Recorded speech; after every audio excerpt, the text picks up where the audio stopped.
Bienvenidos a un nuevo café literario. Iniciamos este curso escolar. Quiero agradecer en primer lugar que haya venido Reyes Monforte a presentar su novela La violinista roja. Muchas gracias, Reyes, por aceptar nuestra invitación. Nada, estoy encantada. A participar en nuestro programa de cafés literarios. Eres periodista, escritora y tiene obras tan conocidas como Un burda por amor, La memoria de la lavanda, Una pasión rusa o Besos de arena. Es un placer que podamos charlar sobre La violinista roja, una novela en la que conocemos a África de las Heras, que llegó, Reyes, a convertirse en la espía soviética más importante del siglo XX. 50 años de espía. Una mujer de leyenda que escondió muchos secretos, que tuvo 1000 caras, que lo hablábamos hace un poquito. Una espía que lo hizo tan bien que nadie sabía que existía, de la que no se conoció casi nada de ella hasta su muerte.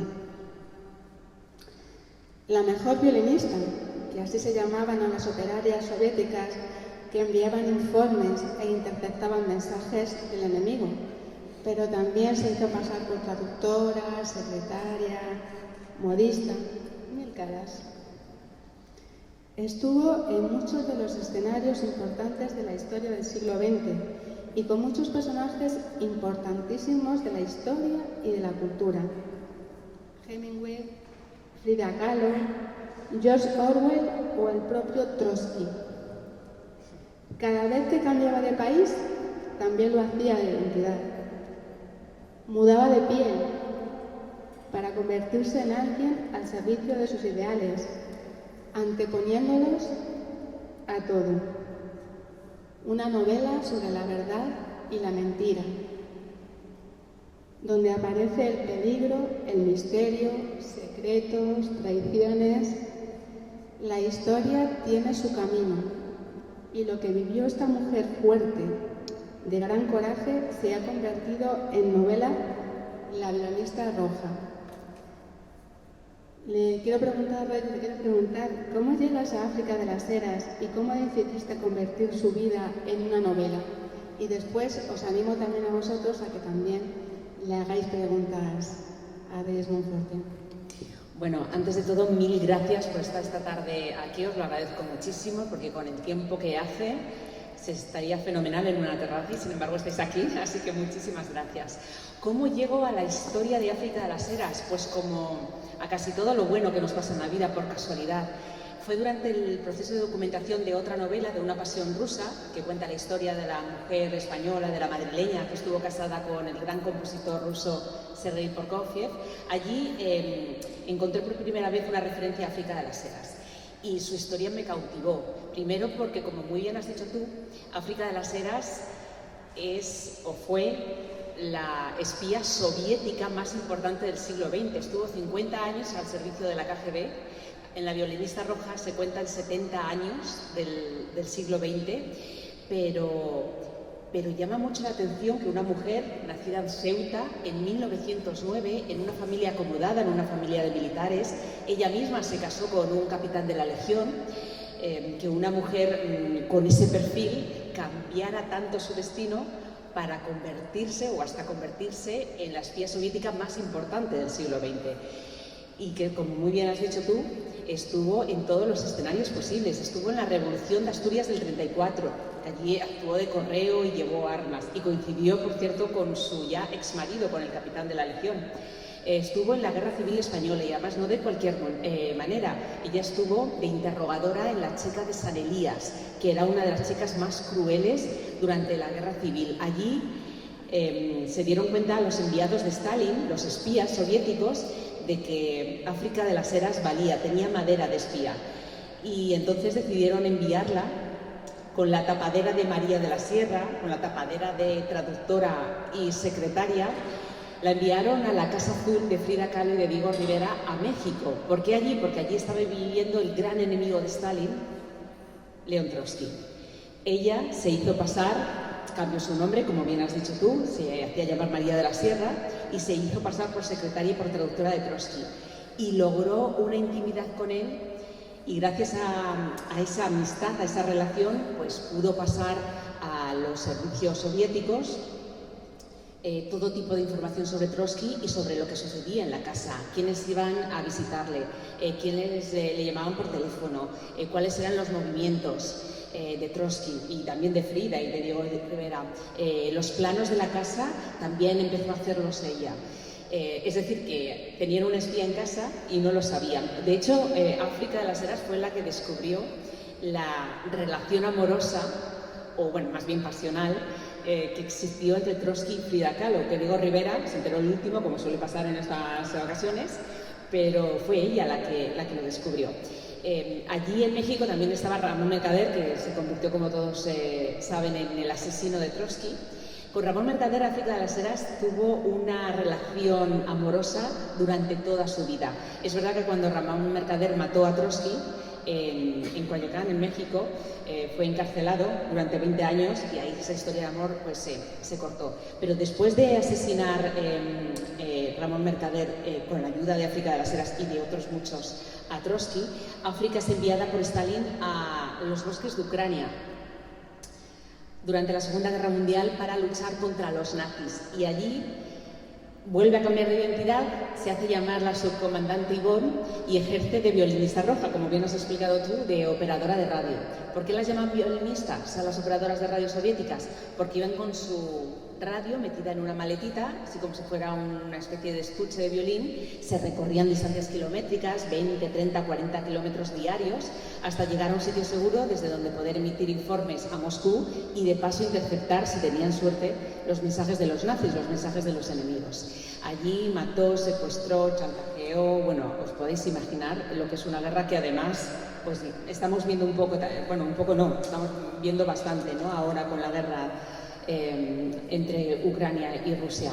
Cuando terminó la Segunda Guerra Mundial, Stalin la manda a París, al París del telón de acero, y allí vuelve a cambiar de misión, vuelve a cambiar de imagen y de nombre. Se hace llamar María Luisa de las Heras, que toma el nombre además de un familiar suyo, María Luisa de las Heras, y se hace pasar por modista de alta costura, que además, por lo que dicen, se le daba bastante bien, y empieza a vestir digamos, a la alta sociedad de París. ¿Y por qué la manda Stalin a París? Porque quiere que protagonice una de las trampas de miel más fructíferas de la historia de los servicios secretos soviéticos. Una trampa de miel es un engaño amoroso. La misión de África era enamorar al escritor uruguayo Felisberto Hernández, que si no lo habéis leído os lo recomiendo. Felisberto Hernández estaba esos días, esas semanas, esos meses en París presentando su nuevo libro. Felisberto Hernández era un declarado anticomunista, anti-Stalin. Y fijaos si sería buena África de las Heras en lo suyo, que logró enamorarle, logró casarse con él en Montevideo el 14 de febrero, una fecha pues muy señalada, el Día de los Enamorados de 1949, y desde allí África de las Heras logra crear la mayor red de espías soviéticos que durante más de 20 años operó no solo en Latinoamérica, sino en todo el mundo. Estuvo en la Guerra de Corea, estuvo en Bahía de Cochinos, estuvo en el espionaje atómico, por supuesto. Es decir, en todo lo que pasaba por el mundo, ahí estaba África de las Heras. Para que os hagáis una idea de la importancia de esta mujer, el servicio de inteligencia soviético de Stalin tenía una terna especial. Estaba África de las Heras, estaba Kim Philby, que era el espía más conocido de los 5 de Cambridge, él estaba en Europa, y en Estados Unidos estaba Rudolf Abel, que seguro que todos le ponéis cara. Si habéis visto la película El Puente de los Espías, es el espía soviético que se ha intercambiado en el famoso Puente de los Espías por otro norteamericano, por otro estadounidense. Cuando Rudolf Abel es detenido y cuando Kim Philby también cae detenido, la única que sigue en pie, encargándose de toda la inteligencia soviética en plena Guerra Fría, es esta española nacida en Ceuta en 1909, es decir, es África de las Heras, durante 20 años. Finalmente se divorcia de Felisberto Hernández. No os lo estoy contando todo, solo un poquito grosso modo, porque claro, me has dicho buenas tardes y me he puesto a hablar, por si acaso nos echan antes. Y a los 3 o 4 años, cuando África ya tiene todos sus papeles, dice, bueno, yo me divorcio de Felisberto Hernández. Preguntó, ¿hay que matarle como buen espía? No hace falta que le mates. Pero lo que sí le dijeron desde Moscú es, una mujer de tu edad, tenía 40 años, pero claro, era otra época, una mujer de tu edad, sola, sin un marido y sobre todo siendo espía, es bastante sospechosa. Con lo cual te vamos a enviar a un espía soviético de origen italiano, de muy buen ver, y te vas a casar con él. Se casó con él y crearon una nueva misión y sobre todo una nueva tapadera. Dejó de ser modista de alta costura para convertirse en la dueña de una tienda de antigüedades donde acudía toda la jet set de Montevideo. Pero en la trastienda de esa tienda de antigüedades estaba realmente el centro de operaciones de la inteligencia soviética. Bueno, y hasta ahí puedo leer. Porque luego pasa algo con el marido, bueno, no pasa algo, el marido muere en extrañas circunstancias. Fijaros, África de las Heras era tan buena que nunca fue descubierta. Nadie sospechó de ella nunca, excepto cuando murió el marido, que la detuvo la policía de Montevideo y luego la soltó. Pero la detuvieron para interrogarla y entonces ya en el barrio ya empezaban a decir, uy, la gallega, que la han detenido, a lo mejor tiene algo que ver con la muerte de su marido. Eso sí que no os lo cuento. Si os interesa, pues sí que tenéis que leer la novela. Y en ese momento Moscú decide que el periplo de África de las Heras tiene que llegar a su fin. La llevan a Moscú, pero no os creáis que se queda quieta. La convierten en la mayor instructora de los nuevos espías soviéticos de la KGB. De hecho, dicen que muchos de los espías rusos que están dando vueltas por el mundo fueron instruidos por África de las Heras. Incluso alguno hay quien asegura, yo esto no lo he podido comprobar, pero hay quien asegura que el propio Putin fue alumno de África de las Heras. Pero esto no lo sé. Y ya no os cuento nada más. Lo curioso ha sido que no se sabe mucho de ella, ¿no? Incluso ahora, ¿no? Debe tener Rusia ahí informes. No, Rusia no te deja nada. Está Rusia como para dar información. No. Fíjate, África de las Heras, ella siempre decía que el mejor espía es aquel o aquella que nadie sabe que existe, nadie sabe cómo es físicamente, cómo habla, de qué país es, y ella lo cumplió a rajatabla. Pero hasta 8 o 10 años después de su muerte, ella murió el Día Internacional de la Mujer, el 8 de marzo de 1968, creo que cuando empezasteis vosotros estos cafés literarios, qué casualidad, todo tiene aquí su punto de unión. Y hasta 8 años después, 8 o 9 años después de su muerte, no se publicó aquí en España, fue en la revista Cambio 16, el primer reportaje sobre África de las Heras, cómo una española logró ser la espía soviética más importante del siglo XX, nuestra James Bond particular. Y qué curioso, porque ella murió unos meses antes de la disolución de la Unión Soviética, que acabamos de conmemorar el 30 aniversario, y unos meses antes también de que cayera el muro de Berlín. Es decir, todo por lo que había luchado, por lo que había matado, por lo que había renunciado a su vida, a su familia, incluso a la memoria de su hijo muerto, porque ella tuvo un hijo con el capitán de la Legión, con su primer marido, pero murió a edad temprana. Renunció a todo, absolutamente a todo, por unos ideales. En el libro yo no entro en el tema de si eran correctos los ideales, si eran buenos o eran malos, cada uno tenemos nuestros ideales. Y África luchó por esos ideales. En su caso pues era la revolución, era Stalin, era la Unión Soviética. De hecho, cuando a ella Stalin le pidió un alias, que eligiera un alias para firmar los informes secretos, ella eligió el alias de Patria, pero no Patria por España, sino Patria por la Unión Soviética, porque ella se sentía de la Unión Soviética. De hecho, le dieron la nacionalidad. Y Putin, por cierto, hace unos años le dedicó un sello conmemorativo en homenaje a África de las Heras, que además lo podéis ver si lo buscáis. Es un sello rojo, claro, el color favorito de África de las Heras, y se ve la imagen de África de las Heras pues ya, digamos, de mediana edad.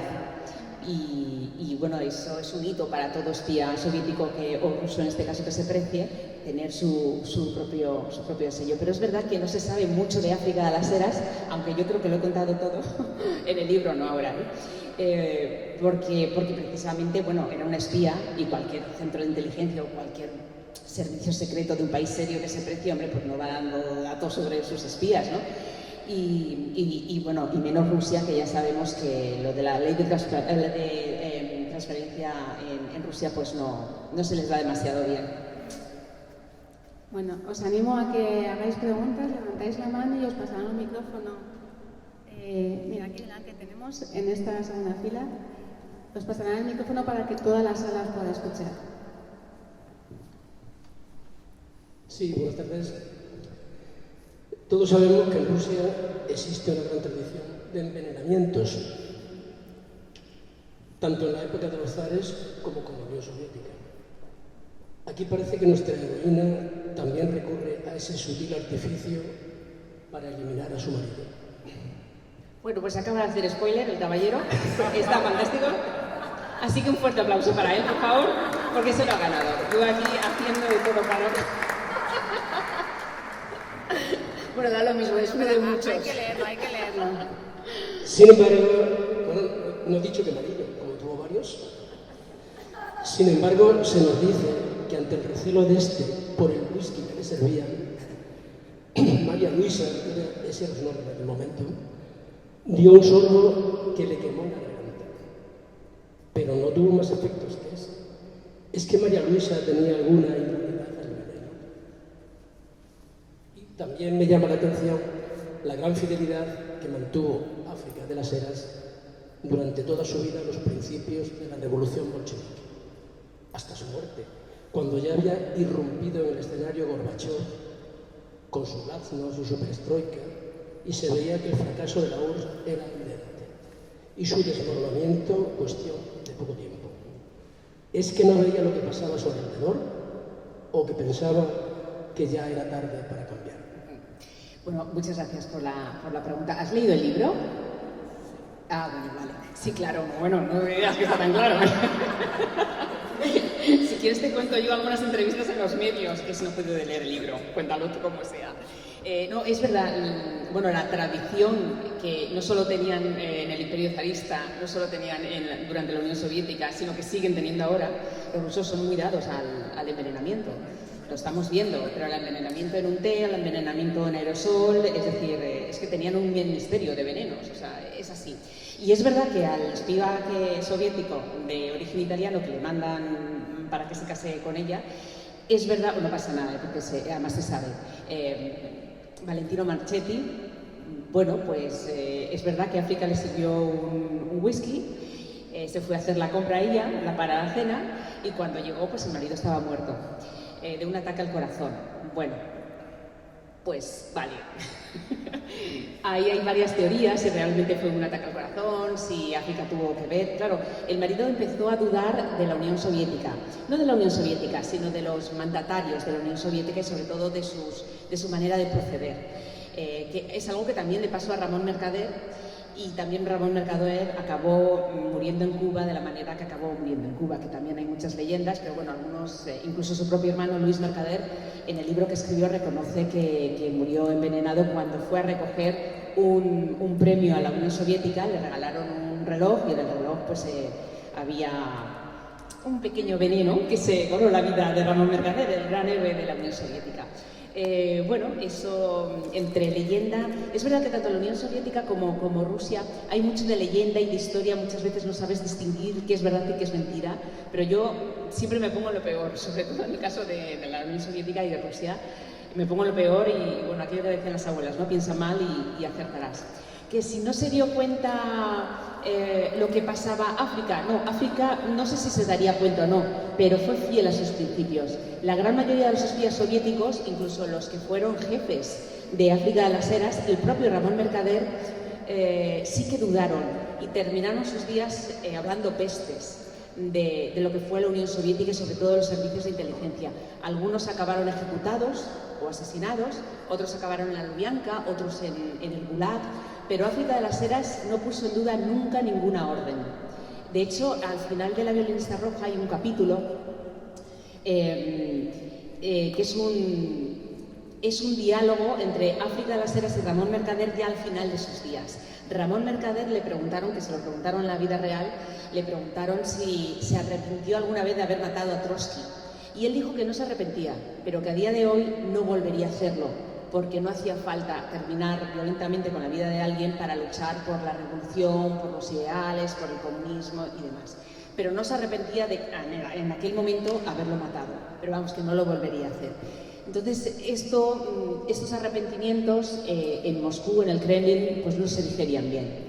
Y para la digestión, pues ya sabemos que algunos utilizan algunas hierbas, algunos venenos, y pasa lo que pasa. Pero África nunca puso en duda ninguna orden, al menos que se sepa, al menos que haya trascendido. De hecho, por eso estuvo hasta el final. O sea, ella estuvo en la KGB 50 años y a los 3 años de dejar la KGB es cuando falleció. O sea, que estuvo hasta el final. Y de hecho, esos momentos que en 1983, durante 3 meses, septiembre, octubre y noviembre, estuvimos hasta en 3 ocasiones, estuvo a punto del mundo de entrar en una tercera guerra mundial. Hubo 3 conatos de guerra nuclear y en los 3 estuvo presente África de las Heras, intentando gestionarlo, que luego, gracias al cielo, pues no pasó nada, pero ahí estuvo hasta el final. Realmente Reyes era tan fría, tan calculadora como parece, porque nunca se deja traslucir, ¿no? Quizá con Ramón Mercader, que fue el amor de su vida, ¿no? Ahí sí que deja traslucir, Pero en el resto es que es tan fría, tan Hombre, es que era espía, y era espía no a día, bueno, a día de hoy también ser espía, pero es que estamos hablando de la Segunda Guerra Mundial, estamos hablando del espionaje atómico, de la Guerra Fría. Es que la Guerra Fría lo vemos en las películas y muchas veces decimos que exagerado. No, es que la vida de los espías era así e incluso peor. No había tiempo para la emoción, para el sentimiento, pues fíjate, renunció a su propio país, a su propia familia, a la memoria de su hijo muerto, a su madre, a su padre, es decir, renunció a todo por unos ideales, excepto a Ramón Mercader. Pero bueno, Ramón Mercader, como lo tuvo 20 años encerrado en una prisión de México, pues la mujer se tenía que entretener, ¿no? Así realmente sé que fue el amor de su vida. Yo creo que sí. A mí me gusta pensar que sí, ¿no? Porque además hay que tener, no sé, algún rasgo humano, ¿no? Pero sí, ella, fíjate, era muy fría a la hora de hacer su trabajo y sin embargo adoraba a los niños. En Montevideo se convirtió en la madrina de, no sé si fueron 20 o 30 niños. Le encantaban los perros y ella se trabajaba muy bien la ganadera, porque claro, ¿quién iba a sospechar que una dueña de una tienda de antigüedades era realmente una espía soviética? ¿O quién iba a imaginar que una modista de alta costura era espía soviética? O que una venerable anciana que hacía pasteles y tartas para sus vecinos, ya cuando estaba en Moscú, era en realidad la instructora de la KGB de la nueva camada de espías soviéticos. Es decir, que ella era realmente buena en lo suyo, por eso nunca fue descubierta, por eso nunca fue detenida y por eso estuvo hasta casi sus últimos días de servicio en el servicio de inteligencia. Hace 50 años, ¿no? 50 años, sí. Que además, si os interesa, podéis ver fotos, porque no hay muchas fotos, lógicamente, pero hay fotos de una África joven, que era una chica muy, muy guapa, muy lozana, muy liberal en lo sexual, según cuentan los que estuvieron con ella en la Guerra Civil Española. Y luego cómo va evolucionando. Y es curioso porque, mira, te lo comentaba antes, en la Feria del Libro de Madrid este año me viene una mujer, pues ya con su edad, una señora muy bien vestida, una señora fantástica, y me dice, ¿sabes quién soy? Que es una pregunta odiosa, porque claro, nunca sabes, pues no me acuerdo, a ver si le debo algo yo a esta mujer, no me acuerdo. Bueno, ¿sabes quién soy? Digo, ¡ay, ayúdame! Dice, soy la sobrina nieta de África de las Heras. Y era el retrato fiel de África de las Heras cuando era mayor. Y además colgué las fotos en redes porque me hizo mucha ilusión. Y cuando fui a Segovia hace unos días a presentar también a la violinista roja, me encontré con el nieto del que había sido el primer marido de África de las Heras, el capitán de la Legión de Ceuta. Y también me dijo, madre mía, he comprado tu libro, me lo he leído, las cosas que he aprendido de mi familiar, que muchas veces no sabía, me enseñó fotos, es decir, que es una historia que sigue viva, Vamos con más preguntas.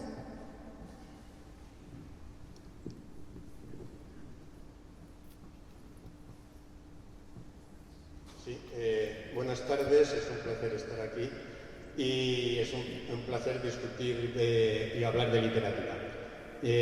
Yo no he leído el libro, intentaré leerlo, pero he leído algún otro, uno de José María Merino, que también hace alusión a personajes, y yo creo que es un tipo de literatura que está bastante de moda, y yo desde luego admiro la capacidad para investigar, porque nos has contado, tiene que tener un trabajo enorme.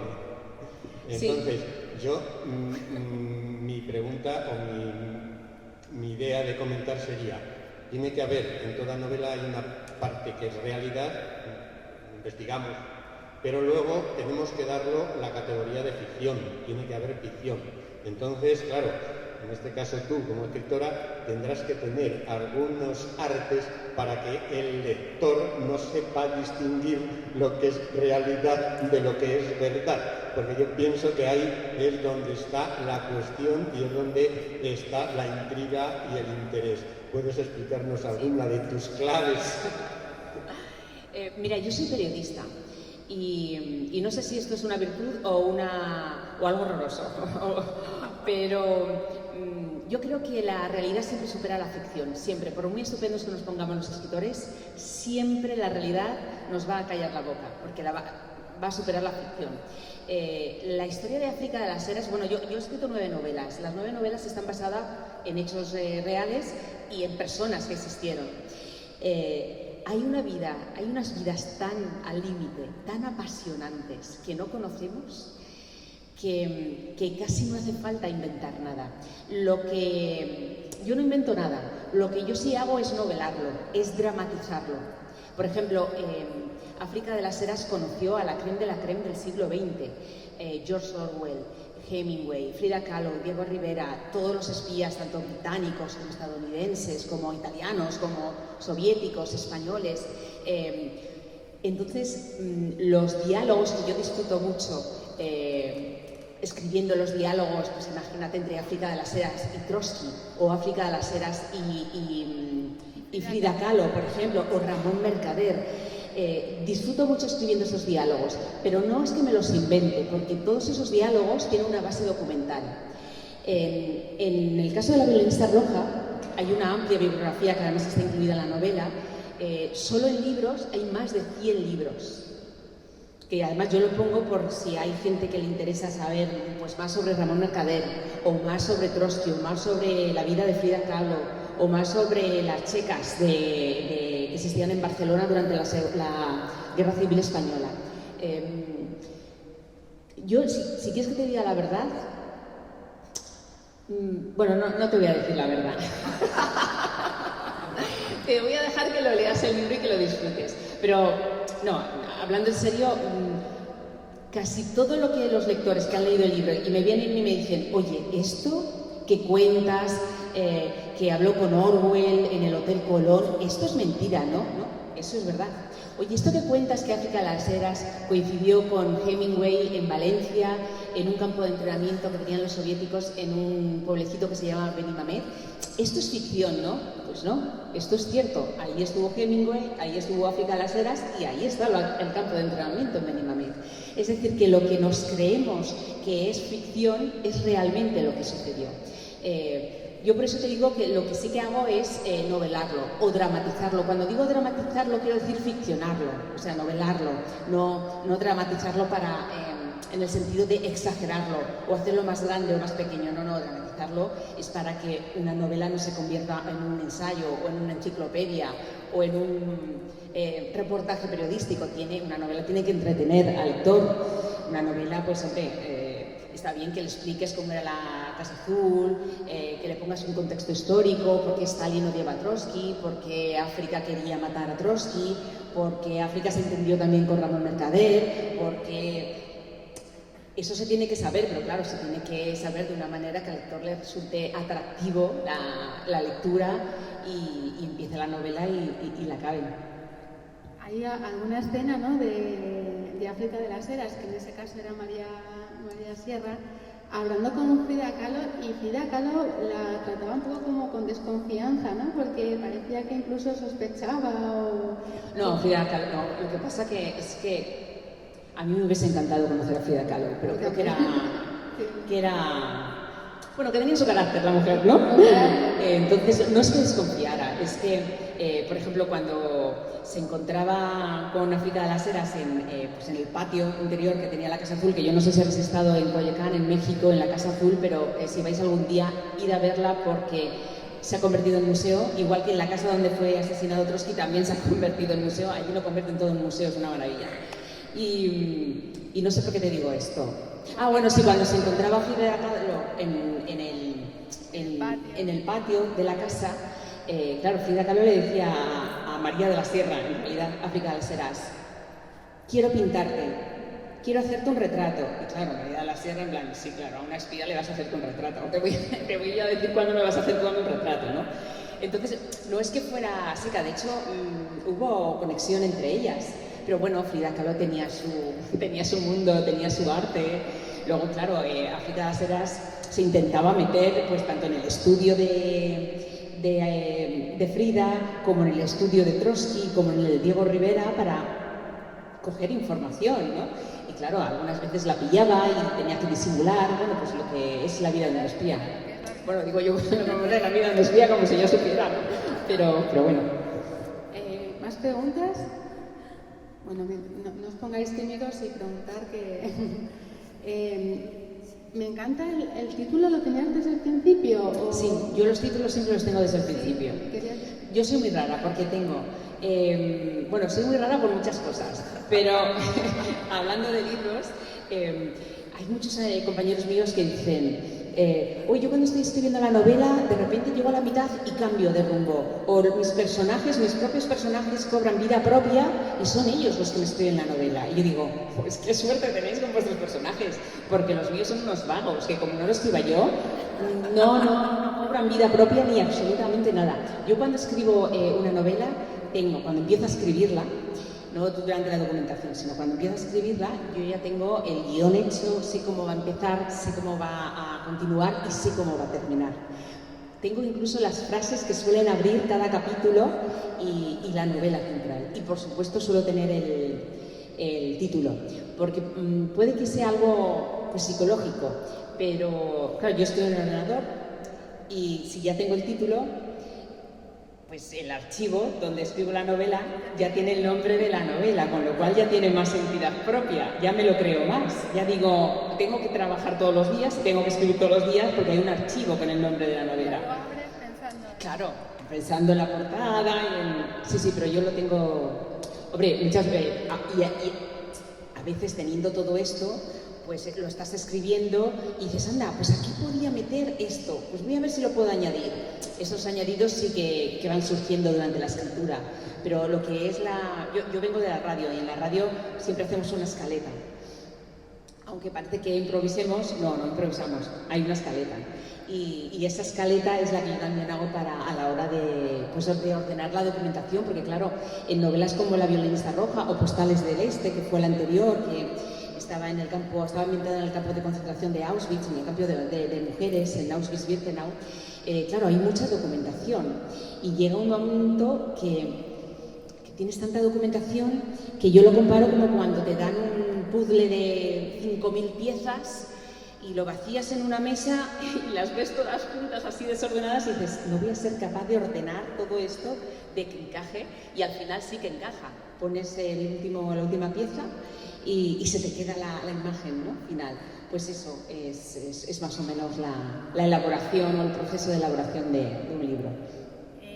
A mí me ha gustado mucho también esos versos, ese trozo literario que pones al principio cuando cambia, ¿no? Cuando lo que hablábamos al principio, ¿no? Que África de las Heras muda de pie, cada vez que muda de pie, pues le pones unos versos introductorios, está Tolstoy, está Simone de Beauvoir. Sí. Me parece que estaba eso muy bien escogido. Sí, está Dickens. Claro, cada parte del libro, que coincide con cada misión que tiene África de las Heras, se abre con una frase. Claro, la frase tiene mucho que ver con lo que va a pasar en el capítulo. Y la verdad es que a mí me encantan bucear por esas frases. Y son esas frases las que te digo que ya cuando voy a empezar a escribir la novela ya están preparadas. ya están elegidas. Sí, sí, yo fíjate, es verdad que África de las Heras fue una mujer de 1000 caras, de 1000 nombres, de 1000 visiones. Yo la comparo siempre con la clásica matrioska. ¿Sabéis lo que es una matrioska, no? Esas muñecas rusas que vas abriendo y sale una nueva y otra más pequeñita y otra más pequeñita y otra más pequeñita. Pues a mí siempre que hablo de África de las Heras me viene la imagen de una gran matrioska nacida en Ceuta, pero matrioska al fin y al cabo. En la novela se ve esas 1000 caras, ¿no? Esa muñeca que se va convirtiendo en otra y nunca termina. Nunca termina. Y además me hace gracia porque los lectores me dicen, al principio yo amo África de las Heras. Luego cuando está de interrogadora en la chica San Elías y hace esas cosas que hace, la empieza a coger un poco de manía. Luego cuando la mandan a la casa de Trotsky, de Frida Kahlo, a la Casa Azul, para formar parte del operativo para matar a Trotsky, empiezo a temerla un poco. Pero como veo que se lleva también con Trotsky, pienso, fíjate, me dice el lector que sabe perfectamente que Trotsky fue asesinado, pienso, oye, pues lo mismo, se hacen amigos y no pasa nada. Por eso digo que como apuntaba el señor, claro, al ser novela histórica, hombre, puedes novelar alguna cosa, pero claro, la historia no la puedes cambiar. Bueno, podrías cambiarla, ¿no? Pero no conviene cambiarla. La verdad que era alguien muy inteligente, porque veía y intuía estoy pensando cuando estaba en Ucrania, ¿no? Sí. Que me parecía como que era alguien muy inteligente y que sabía en cada momento. Hay una frase que repite a lo largo del libro que es estoy donde tengo que estar. Exactamente. Y es que eso se ve muy bien en la novela, cómo está y cómo con un punto de inteligencia fantástico. Sí, sí, hombre, tenía que serlo para estar 50 años como espía de la KGB sin que nadie supiera quién era. Y además sobreviviendo al propio Stalin, porque cuando falleció Stalin en el 53, todo el servicio de inteligencia de la Unión Soviética estaba temblando, porque decían, bueno, y ahora el que venga nuevo nos va a considerar a los espías que estamos, nos van a matar, como decía el señor, nos van a venir con un té y vamos a morir aquí todos, porque recordad que en el 20º Congreso del Partido Comunista de la Unión Soviética se demonizó a Stalin, porque se empezaron a descubrir todo lo que había hecho, a todos los millones de personas que había matado. Entonces, claro, Stalin cayó en desgracia y todos los que habían trabajado para Stalin pensaron y casi todo, el 90% tenía razón, pues terminaron defenestrados. Y sin embargo, África era intocable. ¿Por qué? Pues por lo que comentábamos antes, porque primero era muy buen espía, segundo siempre cumplía las órdenes y sobre todo no daba problemas y no ponía en cuestión ninguna orden que viniera del Kremlin, estuviera Stalin o estuviera quien estuviera. Muy bien. ¿Más participaciones? Sí, claro. Espera que te damos el micrófono. Te acercamos un micrófono. Esta señora y luego ella, sí. Esta primera. Aquí, mira, aquí en la segunda fila.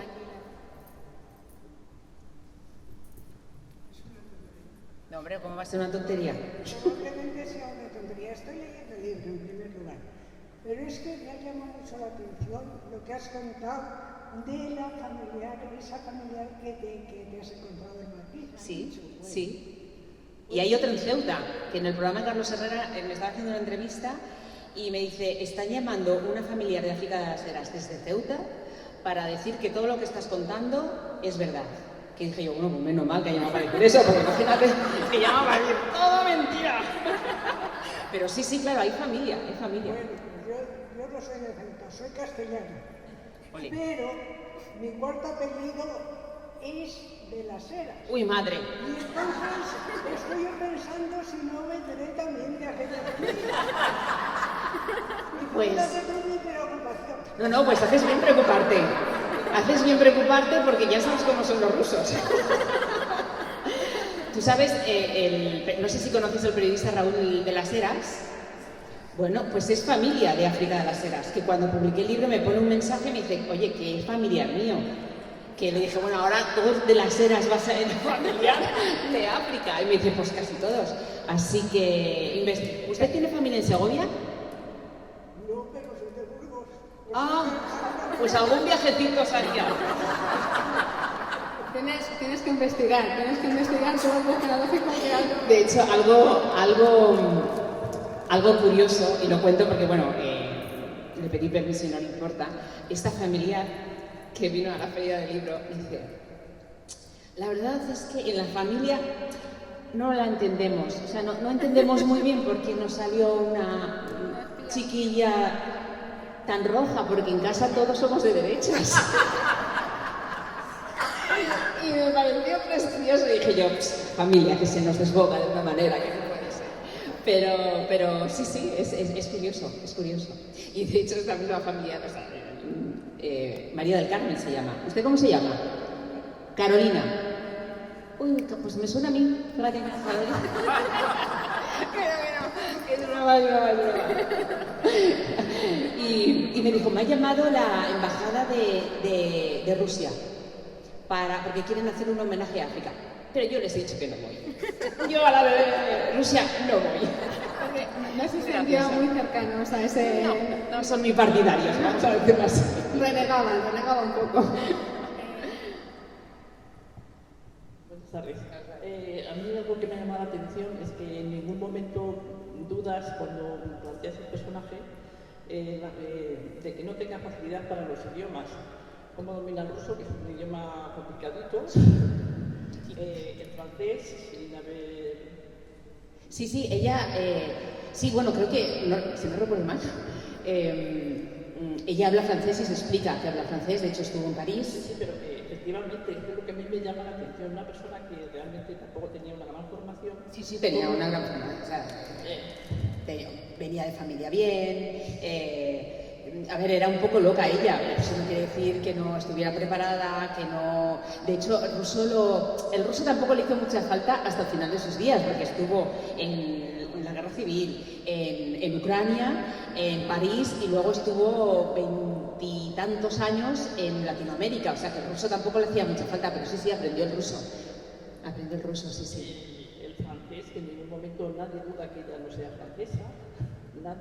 No, pero cuando estuvo en París... Nadie le cuestiona, ella se desenvuelve perfectamente. No, pero espera. Cuando estuvo en París, ella se hace pasar por una diosa de las Heras y ella se presenta como española, una viuda española que ha salido de España pues huyendo de todo lo que había en España en ese momento. O sea, no se hace pasar por francesa. De hecho, en un encuentro que hizo, y que esto fue verdad, por cierto, en un encuentro que hizo el diario Ilustración, creo que era, sí, se encontró con Santiago Carrillo. Es decir, que ella no se hacía pasar por francesa, no, ella se hacía pasar por española. Y de hecho, y se cuenta en el libro, ella evita los barrios españoles precisamente para evitar encontrarse con personas españolas como Santiago Carrillo, porque quería evitar que, hombre, iba a ser muy mala suerte, pero encontrarse. Es lo que me refiero, que en realidad quiere pasarse por una mujer que habla francés y fina y elegante para comunicarse con las señoras de la alta sociedad, pues tendría que... Claro, no, pero ella sabía francés. Ella sabía francés, claro. En plan bien, no el escolar que aprendes los verbos y tararí, ¿no? Ya. Y también nadie... cuando va a América, efectivamente, como diría todos los que procedemos de aquí, me llaman gallegos, pero realmente tampoco choca mucho cuando el acento nuestro no tiene nada que ver ni con el de México. Sí, bueno, de hecho a ella... ¿Quieres decir que no está escrito...? Es que no entiendo muy bien lo que me quieres decir, perdóname. Que en ningún momento se le llega a cuestionar. A mí es que tengo cierta subjetividad por los idiomas, entonces me parece como que... o sea, ¿quieres decir que que cuando está, por ejemplo, en Montevideo, en la novela no está escrito como con el acento de uruguayo? La novela está bien, pero que nadie allí le cuestiona, pues, que no use porque cualquiera no tiene los mismos modismos que tenemos. No, claro, pero hombre, ¿cómo le van a cuestionar? Ella habla español. Ni en México y... Pero claro, es que hablan español, o sea, Frida lo hablara con acento mexicano y África... Cuando estuvo en la casa de Frida Kahlo se hacía llamar María de la Sierra, pero también dijo que venía de España, se inventó que venía de Cádiz. pero sabían que era española. O sea, que en eso... Pero tú cuando vas a México no te cuestionan que no hables con el acento mexicano. Todos hablamos español y nos entendemos, hombre, pues uno con un acento. De hecho, como se te ocurra ir a Argentina y comparar el acento o confundir el acento argentino con el uruguayo, te pueden matar, te pueden fácilmente matar.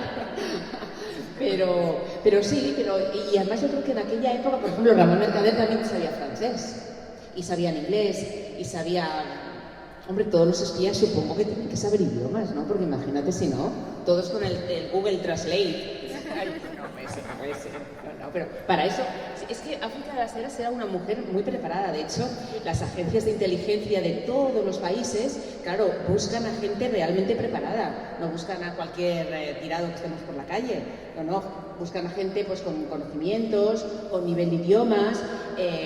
En el caso de las mujeres, bueno, y también en el caso de los hombres, sobre todo cuando tienen que llevar a cabo alguna trampa de miel, alguna conquista amorosa, pues quieren que sean guapos. Y bueno, en la Unión Soviética había una escuela para, a ver cómo digo esto, para artes amatorias, bueno, pues para practicar el sexo de una manera que conquistara al enemigo, que se llamaban los gorriones rojos. Yo creo que incluso hay una película, ¿no?, que se llama El gorrión rojo, algo de eso. Es decir, que los espías suelen ser personas bastante preparadas, porque si no, imagínate. Estaba pensando ahora, por ejemplo, en el personaje... ¿Te he respondido? Bien. Vale. En el personaje de Caridad Mercader. Bueno, Caridad Mercader es un personajazo. Sí. Además ahí tienes otra novela también. Sí.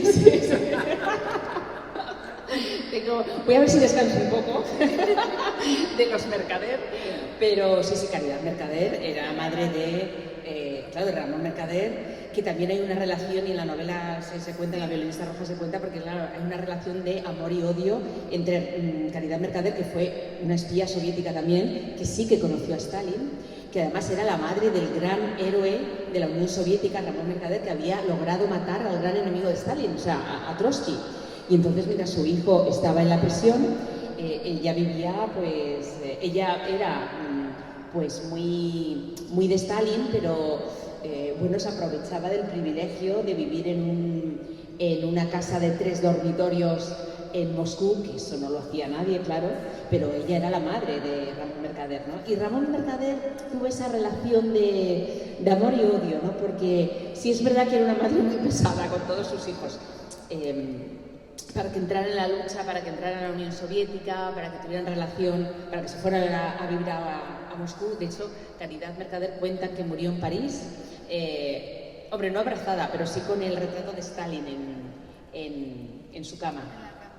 Entonces, pues, bueno, pues era una mujer bastante... Y además que Caridad Mercader era miembro de la aristocracia catalana, y se hizo comunista como venganza hacia su marido y su familia, porque llegó un momento que, bueno, la llevaron a un psiquiátrico, y allí pues, bueno, pues tuvo una transformación, y cuando salió lo primero que hizo fue relacionarse con guerrilleros de allí de Barcelona, y puso una bomba en una empresa familiar y dijo, pues me la voy a cargar, y se la cargó, y luego fue a la del marido. Es tremenda. Y luego se llevó a los niños a Francia e intentó, le acusaron de envenenar, porque se puso de cocinera, y le acusaron de envenenar, no sé por qué me río, perdonen, pero es que es en la novela, quiero decir, le acusaron de envenenar a unos comensales que habían dicho algo contra la Unión Soviética, y dijo, pues se van a enterar estos. A mí me parece que en esta novela tiene una gran fuerza este personaje, y además, igual que Ramón Mercader también aparece Caridad, ¿no? Sí, van de la mano, De hecho, era una mujer, fíjate, cuando estaba todo el complot en México, en Coyoacán, para matar a Trotsky, hombre, todos tenían que pasar inadvertidos. Ramón Mercader no era Ramón Mercader, se hacía pasar por el novio de la hermana de una secretaria de Trotsky. Y los espías soviéticos que estaban también sobre el terreno, hombre, pues no se dejaban ver. Y Caridad Mercader llega también allí para formar parte del operativo. Y lo primero que le dicen es, Caridad, que tú eres muy exagerada, haz el favor de no salir de casa mucho. Bueno, pues esta parte no la debió entender bien porque en la manifestación del 1 de mayo salió la primera a manifestarse por las calles y se le ocurrió que un buen lema era gritar «Muerte a Trotsky, muerte a Trotsky». Y claro, la reconocieron unos españoles que habían huido de España y claro, se enfadaron con ella desde Moscú porque podía haber puesto en peligro el operativo para matar a Trotsky, porque ya se empezaba a hablar de parece ser que hay unos agentes soviéticos que han venido a Coyoacán, a México, para asesinar a Trotsky. Y claro, que esta mujer se pusiera ahí con las pancartas y a gritos, y pues la tuvieron que encerrar un poco en casa. Estaba también, ¿no?, en el coche cuando, sí, cuando claro. el hijo entra. Cuando Ramón Mercader entra y mata a Trotsky, hombre, se supone que tenía que haber salido airoso y sobre todo haber salido de la casa, pero no pudo porque, bueno, eso ya más o menos lo conocemos todos, cuando le clavó el piolet en la cabeza a Trotsky, no le mató, le dejó mal herido, luego murió unas horas después, murió creo recordar al día siguiente, pero él no pudo escapar y la idea era escapar.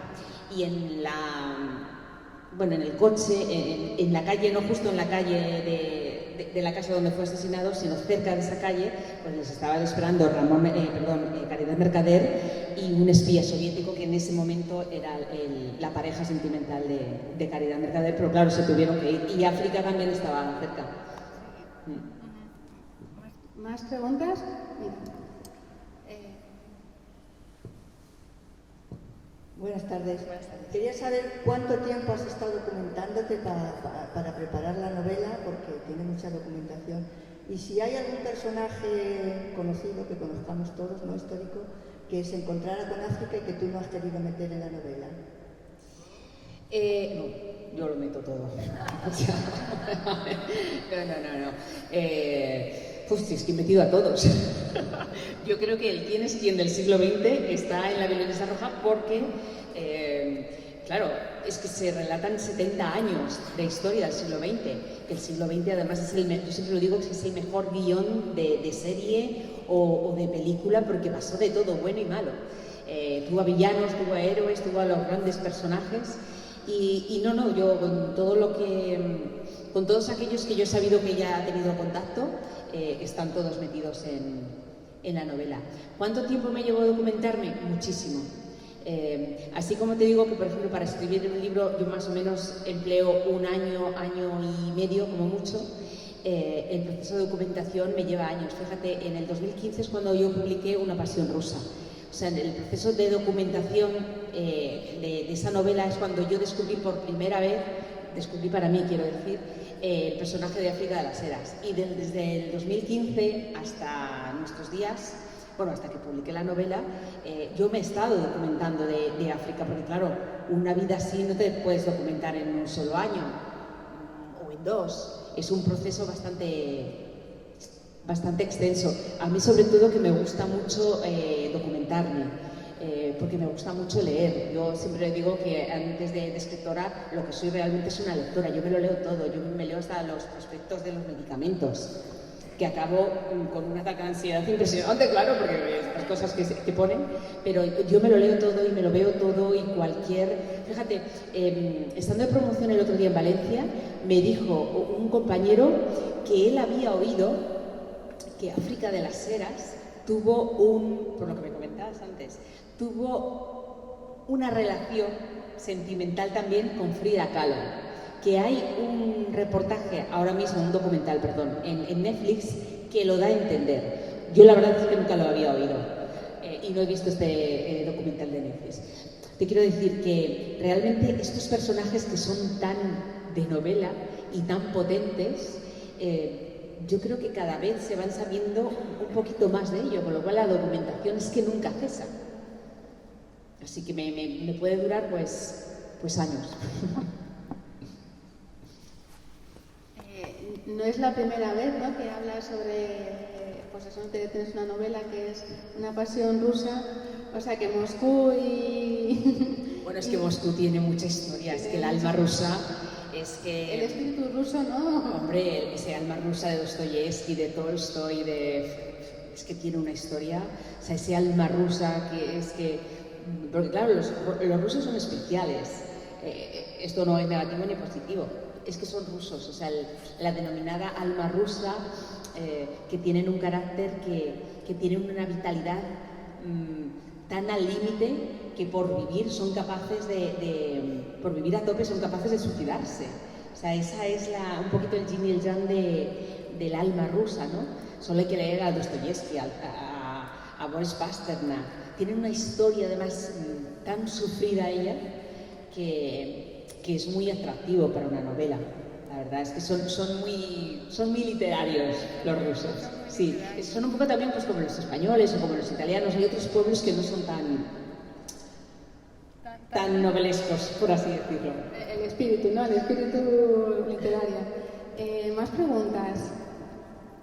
Seguro que tenéis curiosidad o estáis, aunque no hayáis terminado de leer la novela. Aquí adelante.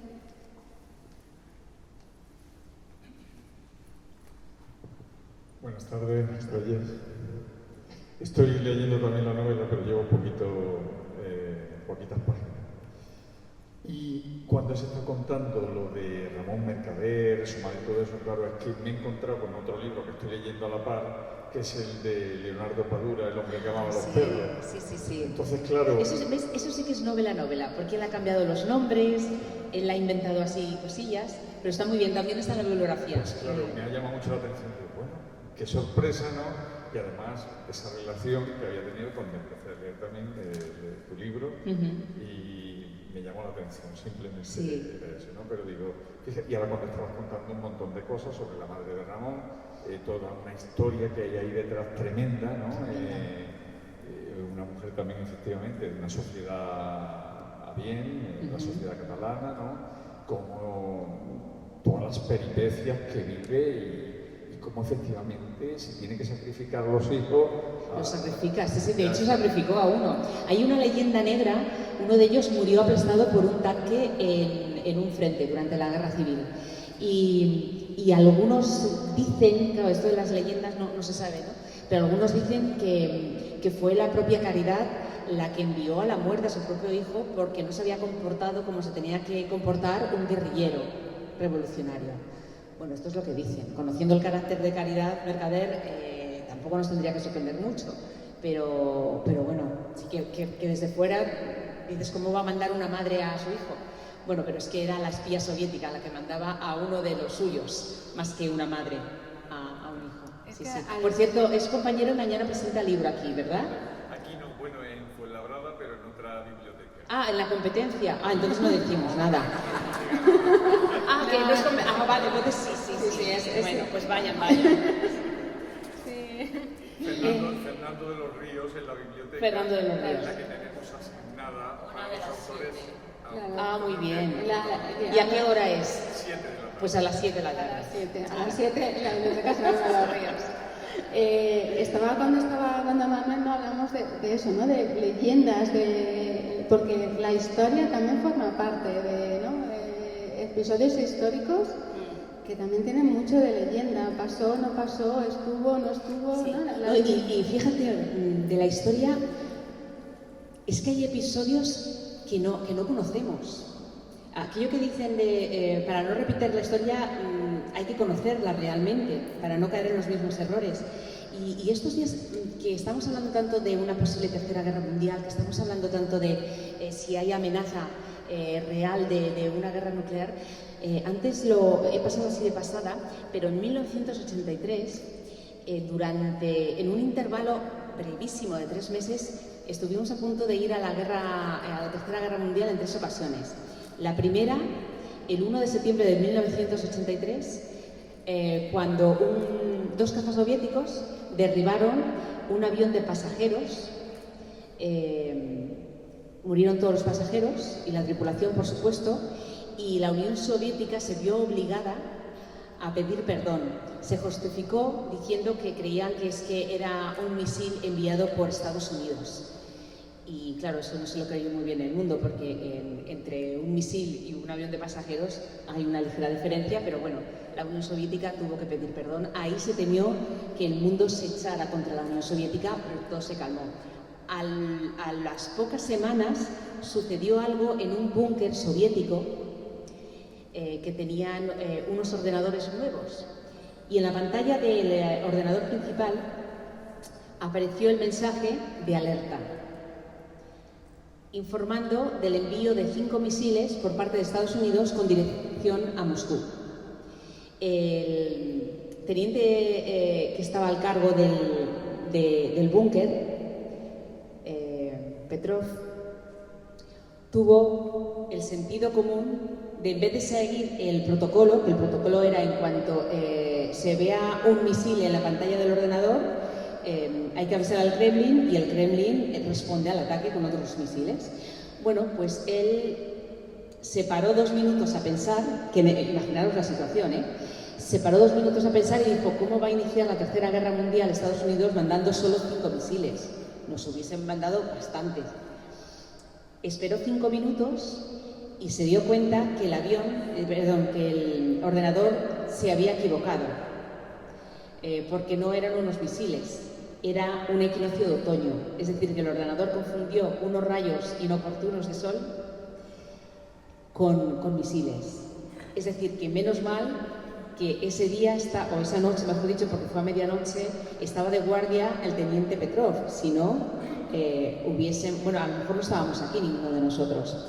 Pero es que hubo una tercera ocasión donde casi estalla una Tercera Guerra Mundial.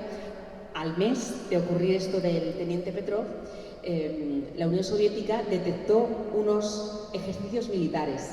Lo que están haciendo ahora, tanto la OTAN, Estados Unidos como Rusia, están de ejercicios o maniobras militares, que llaman ellos, pues la OTAN y Estados Unidos estaban haciendo sus maniobras militares, unos ejercicios militares. Y la Unión Soviética, claro, en plena Guerra Fría, se temió que no eran unos ejercicios militares, sino que Estados Unidos y la OTAN se estaban rearmando para atacar la Unión Soviética.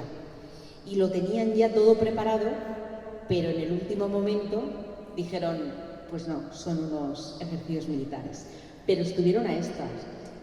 Y en estos 3 episodios también estuvo África de las Heras. Es decir, que la historia se repite, es cíclica. No nos creamos que, ahora estamos hablando de la Tercera Guerra Mundial, que están con unas maniobras, que el de Corea ha mandado un misil, que Estados Unidos. Esto ya lo hemos vivido. Esperemos que termine igual, es decir, tranquilitos. ¿Cómo nos manda mensajes, no? La historia. Yo siempre digo que la historia nos están mandando desde el pasado, permanentemente postales al presente, para que tengamos en cuenta lo que pasó en el pasado, para tener un futuro más o menos tranquilito. Pero muchas veces, bueno, esa postal no llega. Claro, porque además leemos la novela y conecta perfectamente con el ahora, ¿no? De hecho, donde estuvo África, en los bosques de Ucrania, fue sobre todo en Vinnytsia, que en Vinnytsia es donde ahora se están encontrando las fosas comunes, es donde Rusia sobre todo está atacando por esa zona. Es decir, que parece que todo tiene su unión. Igual que cuando ahora, bueno, sabemos que Stalin está intentando llevarse todo el grano de Ucrania para matar a la población de hambre. Esto no es algo que se le ha ocurrido a Putin, esto ya lo hizo Stalin. En los años 1963 y 1964 mató de hambre a más de 6 millones de ucranianos, porque decidió hacer lo mismo que está haciendo Putin, llevarse todo el grano, que es el granero del mundo, sobre todo de Europa. Sabemos que es Ucrania, bueno, pues llevarse todo el grano para que no tengan que comer, para morir de hambre. Están haciendo con el grano y están haciendo con la luz, con el gas, con la electricidad, con todo esto. Pero en el 33, bueno, la gran hambruna de Ucrania, que ellos lo consideran un genocidio, porque se calcula oficialmente que fueron 6 millones de mujeres, de niños, de hombres, como serían, que se comían incluso a los propios muertos, a sus propios familiares, se comían las cortezas de los árboles, se comían las hormigas. Es decir, fue un horror, y eso es lo que está intentando hacer ahora Putin. O sea, que Putin no es que se haya inventado nada, esto ya viene de atrás. Cómo se van cruzando los caminos, ¿no? en la historia.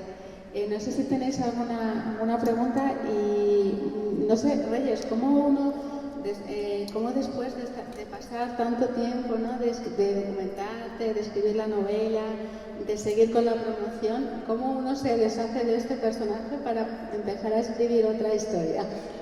Pues yo me apasiono mucho con las protagonistas. Bueno, creo que se me nota. Con todas, sean buenas, sean malas, sean villanas, sean heroínas. Pero no tengo ninguna. Por ejemplo, yo dentro ya de un mes y medio ya me empiezo me enclaustro en casa y empiezo a escribir la nueva, que ya hay nueva historia y que os va a encantar, espero venir salen el 24, así que espero que me vuelvan a invitar al café literario para hablar de la nueva novela. No os puedo contar nada porque me matan los editores, pero... Reírse de África a las Heras, comparada con la moza. No, pero bueno, se quedan un poquito conmigo. Además se te nota el entusiasmo, ¿no? Sí. Se te cruza alguien, ¿no?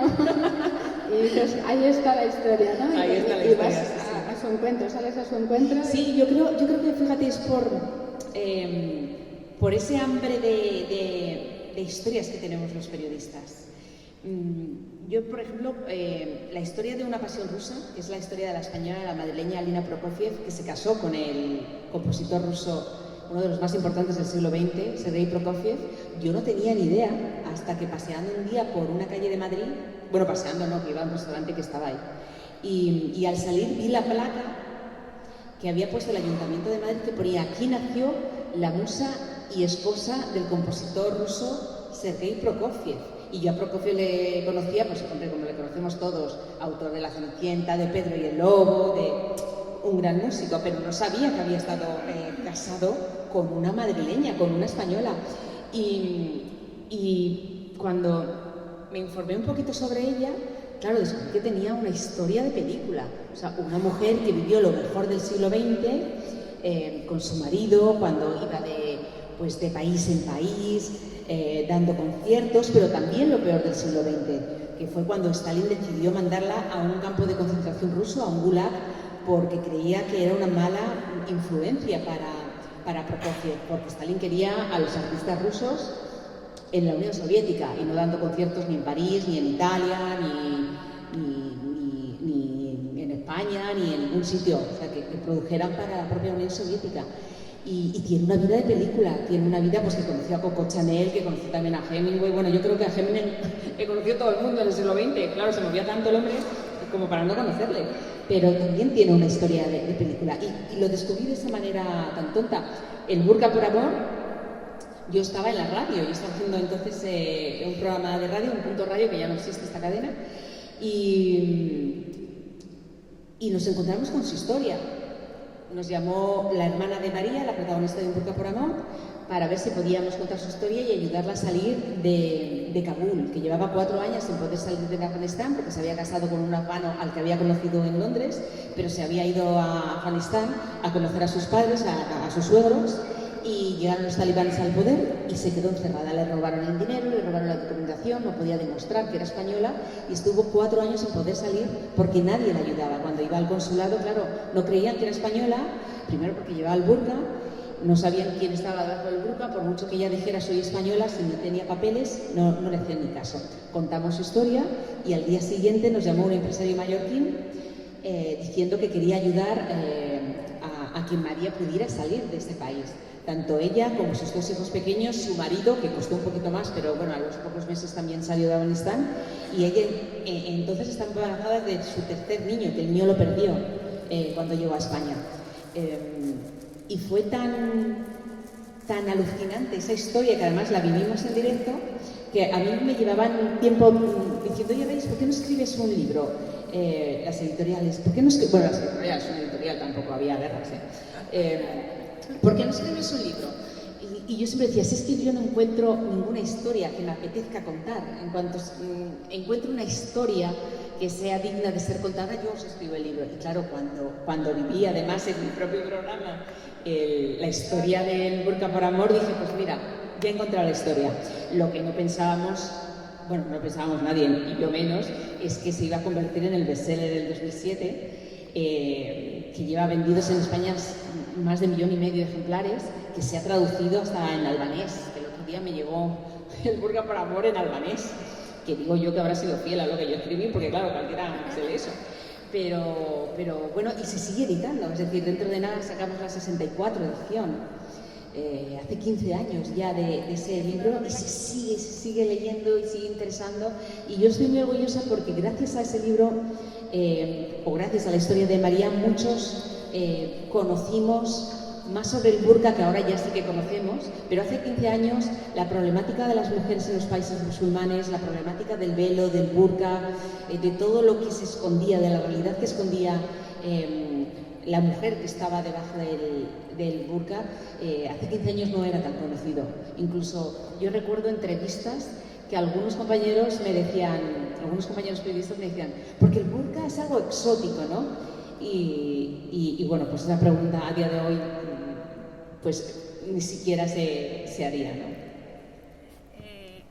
La novela lleva un poco recorrido, pero no sé si ya, porque quizás se podría hacer una serie o algo con esta novela de la Babilonista, ¿no? Porque es... ¿Tú conoces a alguien en Netflix? Porque le llamamos enseguida.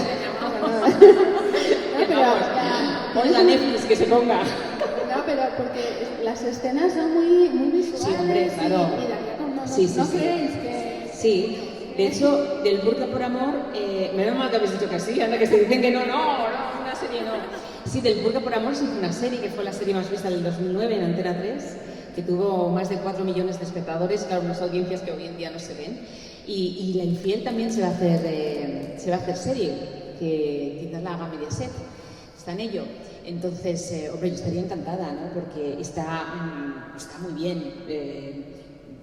La novela llega a muchísimos lectores, pero una serie basada en la novela, sobre todo si la hacen bien, pues imagínate, estaría estupendo. Sí, yo ya tengo hasta el casting. ¿Quieres que te lo diga? Pues sí, pues mira, de África a las Heras, si no le importa y si no tiene mucho más que hacer, que yo creo que no tiene mucho que hacer, Penélope Cruz. Penélope Cruz bordaría África de las Heras. Y bueno, Ramón Mercader yo pondría a Tom Cruise, porque además... tuvieron un que sentir, que digo yo, y seguro que se metían mucho en el papel. Bueno, de hecho, Ramón Mercader, que era un señor muy atractivo, tenía mucho éxito con las mujeres. De hecho, hay una película, es que no recuerdo... Exactamente, con Alain Delon. Alain Delon en la película, que es que no me recuerdo, aparece en la novela. Tampoco se acuerda. Pero bueno, quien hace Ramón Mercader es Alain Delon. Y Alain Delon, cuando era joven, es decir... Hija, qué alegría, ¿no? No sé. Ya tenemos la idea, el casting. Sí, vamos. Nos faltan productores casi. Siempre faltan productores. Siempre falta producción. Bueno, no sé si queréis comentar algo más, decirle a Reyes algo. Seguramente... me dijiste que hay personas de un club de lectura que están leyendo el libro. Sí. ¿Me ha mentido o hay alguna por aquí? ¿Ah, sí? Ah, Carolina. Bueno, claro, como es familia. Sí, hemos empezado hace poco el curso y hemos comentado tu libro. Así, hombre, pues decirme algo bonito. Si no, el silencio también está bien. Pero no sé, los que estáis leyendo el libro, porque los que todavía no lo habéis leído, pero los que estáis leyendo el libro... te van a dar el micro, que si no... Espera que te llegue el micro. Buenas tardes. Buenas tardes. Mira, yo la duda que tengo es, como tú estás muy informada, muy bien, es los famosos 500 toneladas de oro. ¿Perdón?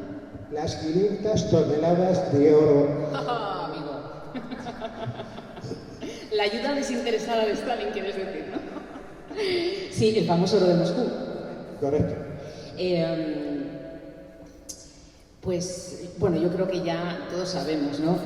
La historia del oro de Moscú, que se llevaron el oro con la promesa de devolverlo, pero aquí no ha llegado nada. Y de hecho, en la propia novela se cuenta, que a mí me sorprendió mucho, el telegrama que escribió Stalin al enviado especial que tenía aquí, al espía, que tenía aquí, muy amigo de Caridad Mercader, que algunos dicen que tuvo también un que sentir con él, Caridad Mercader, porque también era muy liberal en el sexo. El telegrama que le envió Stalin a sus tía Estrella aquí en Barcelona diciendo: tú dirás a los españoles que vayan enviando el oro, que era casi todas las reservas de oro que teníamos, vamos, que había en el Banco de España, o sea, casi todas, por no decir todas, casi todas. Tú dile a los españoles que vayan enviando el oro, que aquí se lo guardamos, y que luego nosotros ya le mandaremos una factura. Es decir, que el tema de las facturas de entonces, aquí ya te enviaré la factura. Pero sí, Stalin se llenó la boca diciendo que quería ayudar, y ayudó, tanto económicamente, bueno, económicamente menos, pero sobre todo mandando espías y mandando material bélico, pistolas, tanques, aviones, y también maestros que ayudaran, o instructores, mejor dicho, que ayudaran a los guerrilleros que defendían la República, pues a luchar contra las tropas franquistas. Pero claro, que está muy bien, pero él dijo que siempre esta ayuda era desinteresada. Y luego cuando conocimos todo esto del oro de Moscú, pues ya vimos que no fue una ayuda tan desinteresada, sino que tenía otros planes para el oro, pero sí, eso del oro de Moscú, por supuesto que se detalla, y por supuesto que África también anduvo metida por ahí, igual que en el asesinato de Andreu Nin, es decir, claro, es que todos estuvieron metidos en todos. África en todo. África en todo. Además, en todo y en todo que sepamos. Imagínate lo que no sabemos, porque claro, tú cuando vas a Moscú y llegas y dices, hola, buenos días, que es que me interesaría acceder al expediente de África de las Heras. Y entonces te dicen, bueno, pues váyase usted a dar una vuelta y ya en un par de años vuelve a ver si hemos encontrado algo. En claro, 20 años. Claro. Ella dejó escrito en ruso, además, una pequeña biografía que se lo pidió el Kremlin, vamos, que se lo pidió la KGB, la entonces KGB, sobre su historia. En esa biografía, esas 2 o 3 páginas sí que te las muestran, pero claro, tienen sospechosos tachones y está en ruso, con lo cual también es complicado, pero se ha traducido al español, y en la novela también aparecen algunos fragmentos, y ella explica un poco pues cómo salió de Ceuta. Ella dice que proviene de un país atrasado que se llama España, bueno, también tenía que barrer para casa ella, y contaba así grosso modo algunas pinceladas de dónde había estado, contaba lo de la guerra civil, pero lo que podía contar, contaba lo de la Segunda Guerra Mundial, pero también con muchos tachones. Sobre todo los tachones llegan en su época de Montevideo, cuando empezó a crear la red de espías soviéticos que operó en todo el mundo durante más de 20 años. Ahí es el paraíso del tachón. El asesinato de Trotsky. La película se llama. Richard Burton hacía de Trotsky. También estaba bien Trotsky. Sí. En la película. El director Joseph Losey, del año 72. Es que ya no me acuerdo. Lo que hace Google, ¿eh? Bueno, tampoco se fíen de todo lo que pone en Google, ¿eh? Esto sí, pero no todo. Bueno, también de hecho, fíjate. Mucha leyenda. Sí, mucha leyenda. Mira, te voy a contar una porque... es que era fantástica. Sara Montiel. Sara Montiel fue a visitar a Ramón Mercader a la cárcel. Y eso es verdad. Y le regaló una chaqueta. Ella decía que había hecho ella. Quien iba con Sara Montiel dijo que no, que la había comprado. ¿Cómo se iba a poner ella a hacer una chaqueta para Ramón Mercader? Pero fue a verle un par de veces a la cárcel. Lo que pasa que luego dijo en un programa de televisión, bueno, ya sabéis que Sara era fantástica, pero dejaba volar su imaginación también mucho, ¿no? Y llegó a decir que ella había tenido un hijo de Ramón Mercader. Claro, que también dijo que sobrevivió a un accidente de avión, el avión se cayó al mar, eso me lo contaba un programa de radio a mí, ¿eh? O sea, que no me estoy inventando nada, y que ella logró salir por la ventanilla del... Pues vale, Sara, lo que tú digas. Es que es otro personaje para una novela. Pero sí es verdad que fue a verle, y a Ramón Mercader luego se lo preguntaron, que también aparece en ese capítulo que es la conversación final entre África y Ramón Mercader. África le pregunta, oye Ramón, ¿y eso que dijo Sara Montiel que fue a verte? Sí, eso es verdad. Dice, ¿y eso que dijo que tuvo un hijo tuyo? Y dijo Ramón, yo solo me acuerdo de un jersey. Y hasta ahí puedo leer. Caballero. Cuando lleguéis a esa conversación es una escena que está muy bien, ese reencuentro. Y además es que hablan de todo.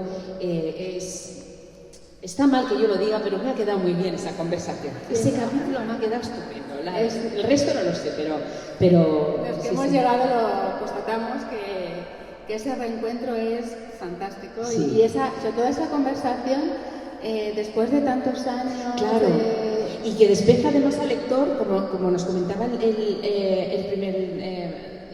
primer señor que ha hecho la pregunta, responde a muchas preguntas que tenemos ¿pero no se arrepintió nunca?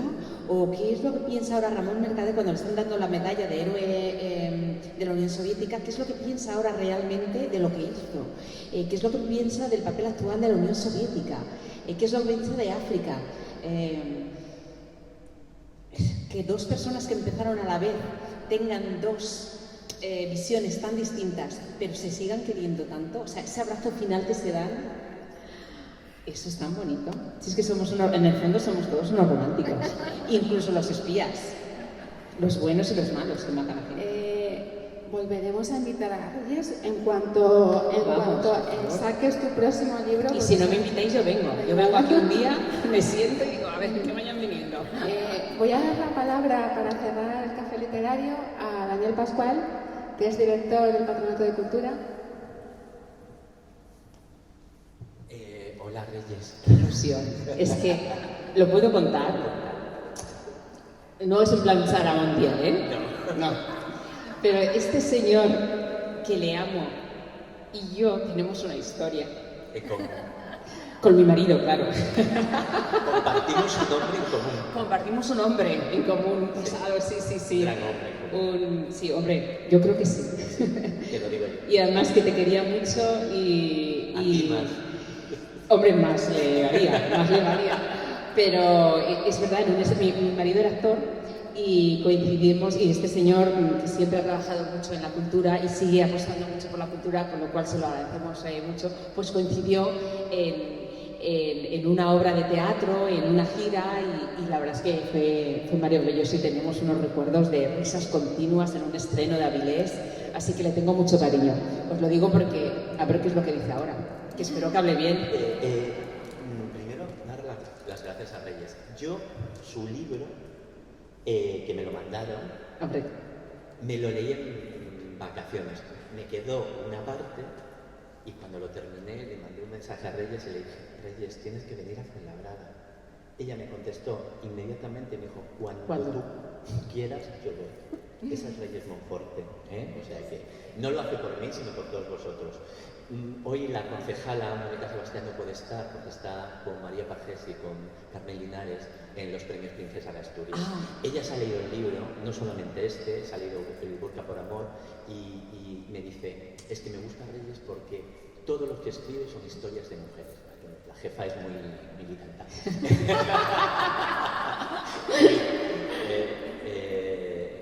Y bueno, primero decirte eso, y al alcalde le tenemos fuera, pero bueno, Mónica hubiera estado encantado, pero me ha trasladado que no puede. El libro, parece que lo estoy vendiendo, pero es que es muy bueno, es apasionante. Este es nuevo porque una vez que lo terminé de leer, se lo llevó mi cuñada y no me lo ha devuelto. Me ha dicho, no, ya me lo quedo yo. Claro, Así sí, que, es el peligro de dejar libros. Este es el segundo libro que me compro para que me lo firmen, ¿no? Y bueno, decirte que te damos mucho las gracias. No, por Dios. Que tienes que venir aquí con tu próximo libro. Hecho. Que tú sabes que yo te quiero y te adoro y te admiro. Por ti y por el hombre que compartimos. Ay, qué bonito. Qué obvias me está poniendo. No. Me estoy poniendo tonta. Vamos a dar un aplauso, Reyes. Muchas gracias. Muchas gracias. Bueno, con todas las cosas bonitas que ha dicho, nadie quiere decir que somos amigos, porque ahora dirán, claro, como son amigos, hablan así. Solo una cosita. Es verdad que mis nuevos libros todos están protagonizados por mujeres, pero fíjate, no es algo premeditado, no es algo que yo diga, ay, voy a escribir sobre mujeres. No, yo escribo sobre historias que me llaman mucho la atención, que cuando las conozco me remueven por dentro y quiero saber más de ellas. Y da la casualidad que todas han sido protagonizadas por mujeres, pero es verdad que son las protagonistas, pero están rodeadas siempre de otras mujeres y de otros hombres, y no se entendería de la misma manera la historia sin todos esos acompañantes. Pues Reyes, ha sido un placer que hayas participado en uno de nuestros cafés literarios. Transmites mucho entusiasmo en todo lo que cuentas y vamos, tienes la invitación ya, qué bien, ya realizada para cuando publiques tu siguiente libro, para que vengas a hablar sobre la Fuenlabrada. Muchas gracias a todos por haber venido al Café Literario y nos vemos en el próximo, el día 24 de noviembre. Gracias.